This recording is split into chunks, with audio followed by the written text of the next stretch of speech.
afternoon. This is the news update on Dominion Television Ibadan. I am Osarinoma Saba. President Bola Tinubu has reaffirmed his administration's commitment to refurbishing Nigeria's health sector with a strong emphasis on tackling the persistent power supply crisis across federal hospitals.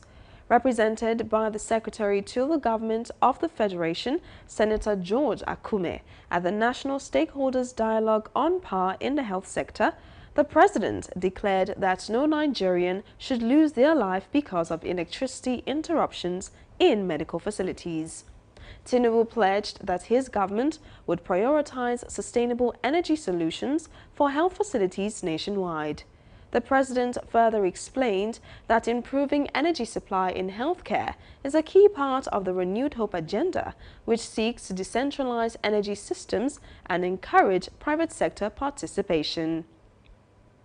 Nigeria's First Lady, Senator Oluremi Tinubu, has reviewed the progress of beneficiaries of the Renewed Hope Initiative National Scholarship Program 2 years after its launch.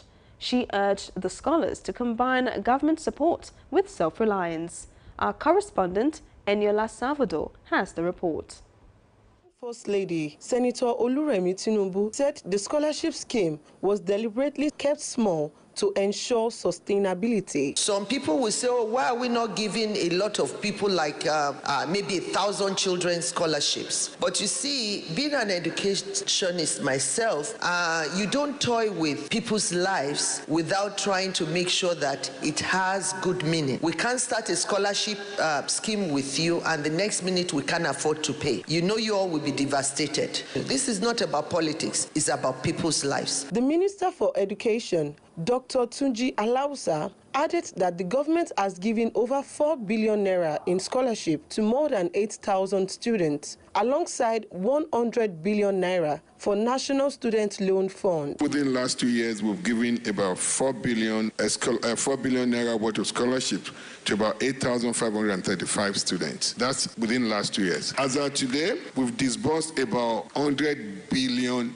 naira to support the Student Loan Fund. The National Secretary of the initiative, Chioma Uzodima, explained that each beneficiary received 1 million naira yearly and a laptop, provided they maintain a CGPA of 3.0. Through this program, 47 indigent students are awarded an annual scholarship of 1 million naira for the entire duration of their course of study, together with a laptop. We disbursed the first tranche of scholarship awards during the initial launch in 2023, followed by the second tranche on September 16, 2024. We celebrate all our scholars who have consistently maintained a GPA of 3.0 and above, meeting the requirement to remain eligible for this scholarship. Senator Oluremi reaffirmed that education remains the central to the Renewed Hope agenda, aimed at building a generation of empowered young Nigerians. Eniola Salvador for Dominion News. Minister of Finance Wale Edun has made clarifications regarding a 5% fuel surcharge in the Nigeria Tax Administration Act 2025, which is set to begin in January 2026. At a press briefing in Abuja, Edun clarified that the levy dates back to the 2007 FIRMA Act and is intended to fund road maintenance nationwide. It was first introduced in 2007, specifically under the FIRMA, Federal Road Maintenance Agency Act. And it was designed as a user charge to sustainably finance Nigeria's road network and its maintenance and its upkeep.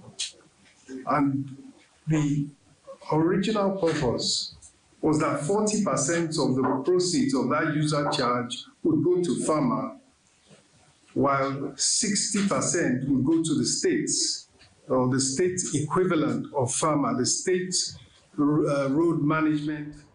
He emphasized that the surcharge will not take effect automatically as no commencement order has been issued and there are no immediate plans to implement it. Tax Act will not become operational until 2026, January 1, 2026. And the 5% fuel surcharge, which is mentioned therein, will not automatically come into effect. There's even a process. Before any such charge can come into effect, it requires a commencement order from the Honorable Minister of Finance, and this indeed must be published in a gazette.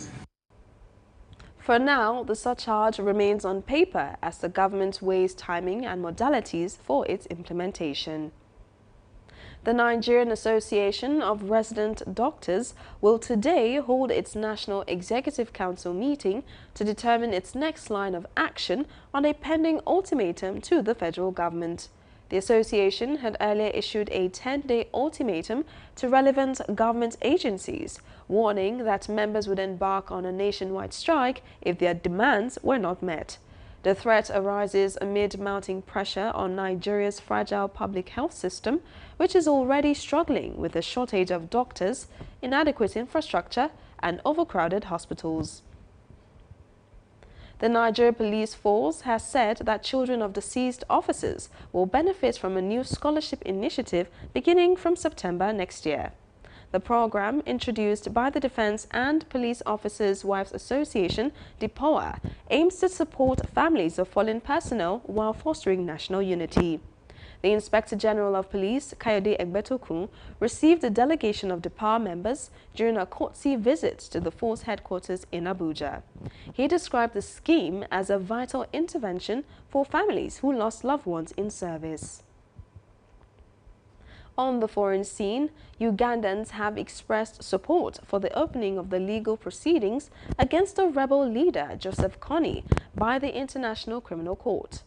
Prosecutors at the International Criminal Court began presenting evidence to support charges against fugitive Ugandan rebel Joseph Kony at the court's first ever in absentia hearing, alleging he inflicted horrors that still echo 2 decades later.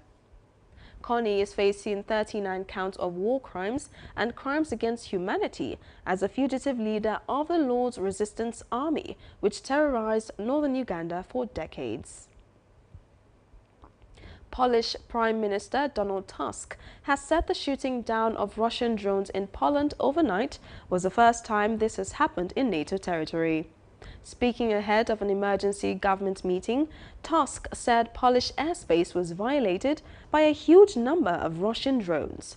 He said that those who posed a threat were shot down by Polish and NATO pilots. The Polish armed forces have now ended their military operation that launched in response to the drone violations. Airports, including the main international airport, Warsaw-Chapin, have been reopened. Nepalese soldiers patrolled the streets of Kathmandu, seeking to restore order after protesters set parliament ablaze and forced the prime minister to quit in the worst violence to hit the Himalayan nation in 2 decades. Protests had begun on Monday in Nepali capital against the government's ban on social media and over corruption, but escalated into an outpouring of rage nationwide, with government buildings set on fire after a deadly crackdown claimed at least 19 lives. The army warned that vandalism, looting, arson or attacks on individuals and property in the name of protest will be treated as punishable crimes.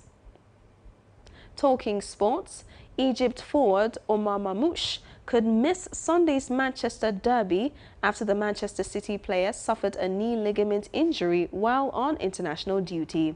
Mamouche was due to have an X-ray on his arrival in Cairo after he was substituted in the 4th minute of Egypt's goalless draw with Burkina Faso in a World Cup qualifier in Ouagadougou. He sustained the injury following a tackle and tried to play on, but eventually had to limp off. You can follow us across our social media platforms: Facebook, Instagram, TikTok, YouTube and LinkedIn at Dominion Broadcast and on X at DominionCast. And that ends the news update on Dominion Television. I am Osarinoma Saba. Thank you for watching.